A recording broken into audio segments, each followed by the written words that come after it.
আসসালামু আলাইকুম। আজ ২৯শে মার্চ ২০২৬। ভারত থেকে দেখলাম ৭,০০০ টন ডিজেল আসছে। এই যে ৭,০০০ টন ডিজেল আসছে ভারত থেকে, ডিবিসির নিউজে। তো ২০২৪ সালের ৫ই আগস্টের পরে বাংলাদেশে যেই পরিমাণ আন্দোলন হয়েছে, সারা পৃথিবী মিলায়া আমার মনে হয় না এই পরিমাণ আন্দোলন করতে পারছে সারা পৃথিবী। বাংলাদেশে কিন্তু হইছে। কথায় কথায় আন্দোলন, কথায় কথায় যা মন চাইছে তা। আর মুখে তো আছে শুধু দিল্লি না ঢাকা, দিল্লি না ঢাকা। তো দিল্লি না ঢাকা, দিল্লিরে বয়কট করার জন্য কত রকমের কত কিছু শুনলাম। ভারতের পণ্য বয়কট করতে হইব, ভারতের শাড়ি পর্যন্ত জ্বালায় দিছে একজন নেতা। ওনার বউয়ের একটা শাড়ি ছিল, ওইটা জ্বালায় দিছে। কত ধরনের যে ভণ্ডামি দেখছি এই ২৪ সালের ৫ই আগস্টের পর থেকে এই পর্যন্ত। কথায় কথায় দিল্লি না ঢাকা বলা মানুষগুলা এই যে এখন আহ, ভারত থেকে যে তেল আসতেছে, ডিজেল আসতেছে, এটা কি আপনারা ব্যবহার করবেন না? মানে ভাই, আপনাদের নিয়ে না হাসি পায়, তামাশা মনে হয়। আপনারা দেশটারে একটা মগের মুল্লুক পাইছেন, আর মানুষগুলা বোকাচাঁদ পাইছেন। তো এই বোকাচাঁদদেরকে যেমন ইচ্ছা তেমন বুঝান, আর তারা আপনাদের হাতের পুতুল হয়ে নাচতেছে। বিষয়টা হচ্ছে, আসলে এরা আপনাদের হাতের পুতুল হইতে বাধ্য, কারণ এরা নিরীহ মানুষ। এরা ঝামেলার মধ্যে যাইতে চায় না। আপনারা যেমন ইচ্ছা তেমন করেন, আর এই চাপ তাদের উপর গিয়া পড়ে।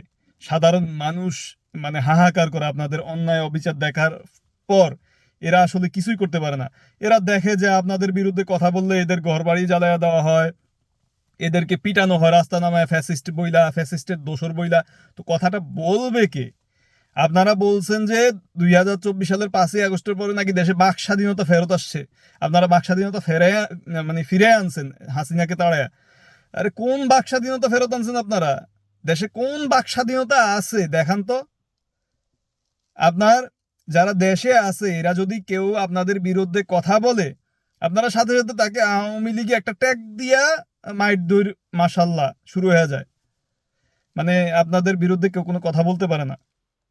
আপনাদের বিরুদ্ধে কথা বললে সে ফ্যাসিস্টের দোসর। তার পিটাইতে হবে, তার মারতে হবে, তার ঘর ভাঙতে হবে, যা ইচ্ছা তাই। তো কথায় কথা যে দিল্লি না ঢাকা বলেন, তো দিল্লি না ঢাকা বইলা যে পাশের দেশের সাথে দেশের একটা ওই দেশের মানুষের সাথে এই দেশের মানুষের একটা ঝামেলা তৈরি করে রাখেন। তো দিন শেষে আবার তাদের কাছে গিয়ে কেন আপনারা তেল আনতে যান? তাদের আবার তেল আনার পরে সরকার না হয় আপনাদের ভালোর জন্য আনছে, তো আপনারা ব্যবহার করেন কেন? আপনারা আবার রাস্তায় গিয়ে আন্দোলন করেন না যে ভাই আমরা ভারতের তেল ব্যবহার করবো না, দিল্লি না ঢাকা যে বয়কট মানে বয়কট। আপনারা পাকিস্তানের থেকে তেল আনেন, আপনাদের আব্বা তো পাকিস্তান। আপনারা দেখি ফেসবুকে স্বাধীনতা দিবস পালন করেন, পাকিস্তানের পতাকা নিয়ে কত রকমের কত লীলা খেলা দেখান। ১৯৭১ সালে দেশ স্বাধীন হয় নাই, কত কিছু বলেন।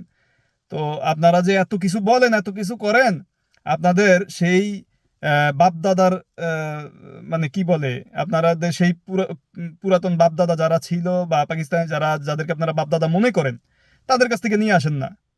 শুধু শুধু দিল্লি নিয়ে ঢাকা বলার কি দরকার? দিল্লি না ঢাকা যদি বলার মতো মানে ওই হিম্মত থাকে, বলার মতো বলেন যে আমরা ভারতের পণ্য বয়কট করলাম তো করলাম, মারা যাব, তারপরও গ্রহণ করব না তাদের অন্ন। ওই দিন শেষে আহ, নেড়ি কুত্তার মতো লেজ গুটাইয়া তাদের কাছে গিয়া তাদের তেল ব্যবহার করবেন, বাইকে ঢুকাবেন, আবার সেই তেল বাইকে নিয়েই আবার মানে শোডাউন করবেন দিল্লি না ঢাকা বইলা চিল্লাচিল্লি করবেন, ভারত বয়কট, ভারতের পণ্য বয়কট।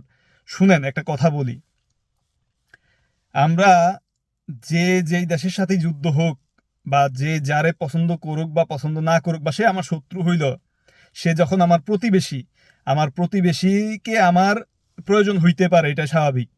সে যদি আপনার শত্রু হয়, আমার শত্রু হয়, আমার প্রতিবেশী আমার প্রয়োজনে, তার প্রয়োজনে আমি তার কাজে লাগবো, আবার আমার প্রয়োজন সে আহ, আমার প্রয়োজনে সে আমার কাজে লাগবে, এটাই বাস্তব। এবং এটাই চিরসত্য। তাই অহেতুক এই প্রতিনিয়ত আন্দোলন ফান্দোলন কইরা দেশটারে মানে ধ্বংস করেন না। দেশটারে একটা তলানিতে নিয়ে গেছেন, দেশের সম্পদ নষ্ট করছেন, দেশে তলানিতে নিয়ে গেছেন। কোন পর্যায়ে নিছেন এটা তো আর বলার অপেক্ষা রাখে না। আপনাদের মতো মানে কি বলে, আপনারা শুধু কলেজ ইউনিভার্সিটিতে পড়াশোনা করতেই গেছেন, আপনাদের মাথার মধ্যে ন্যূনতম শিক্ষা আছে কিনা সন্দেহ। আপনাদের চাইতে ওই গ্রামের যে অশিক্ষিত কৃষিকাজ করে রিক্সাওয়ালা ভাই, ভ্যান চালক ভাই, এরা অনেক জ্ঞানী, কারণ তারা জানে তার কোনটা প্রয়োজন। আপনারা তো বাপমার হোটেলে খান, আর বাপমার হোটেলে খান, বাপমার টাকা দিয়া ফুটানি মারান, দেশের সম্পদ নষ্ট করেন। এই জন্যই, যদি আপনার পকেটের টাকা দিয়ে আপনি চলতেন, তাইলে আপনার অনেক চিন্তা ভাবনা থাকতো, অনেক চিন্তা ভাবনা থাকতো। এই যে আমরা যারা বিদেশে আছি, কাজ করি, আমাদের অনেক টেনশন, অনেক চিন্তা ভাবনা আছে। পরিবার নিয়ে চিন্তা ভাবনা, নিজেকে নিয়ে চিন্তা ভাবনা, ভাই বোন নিয়ে চিন্তা ভাবনা, আত্মীয় স্বজন নিয়ে চিন্তা ভাবনা, পার্শ্ববর্তী এলাকার গরিব মানুষদেরকে নিয়ে চিন্তা ভাবনা। ইনকাম করলে সবাই একটু একটু করে দিতে হয়। আপনাদের তো এই চিন্তা ভাবনা নাই।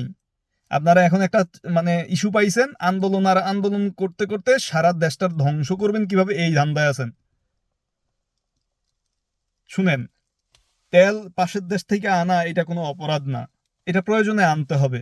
আমার যদি তেল প্রয়োজন হয়, আমার যদি সার প্রয়োজন হয়, আমার যদি চাল প্রয়োজন হয়, আমার যদি অন্য কিছুও প্রয়োজন হয়, সবই আমার আনতে হবে, দেশের মানুষের স্বার্থেই আনতে হবে। তাই কথা বলার সময় হিসাব নিকাশ করে কথা বলা উচিত। এবং আন্দোলনগুলা করে না দেশের মানে কোনো উন্নয়ন সাধিত হচ্ছে না, অবনতি ছাড়া। আপনি পাশের দেশের সাথে আপনি একটা সমস্যা তৈরি করে রাখবেন, তার মনের মধ্যে হিংসা ঢুকে রাখবেন। আপনার সক্ষমতা কতটুকু, আপনার সক্ষমতা আছে কতটুকু আপনি পাশের দেশের সাথে যুদ্ধ করার? সক্ষমতা যতটুকু আছে ঠিক ততটুকুর মধ্যে সীমাবদ্ধ থাকা উচিত। বাড়াবাড়ি ভালো না। ভালো থাকবেন।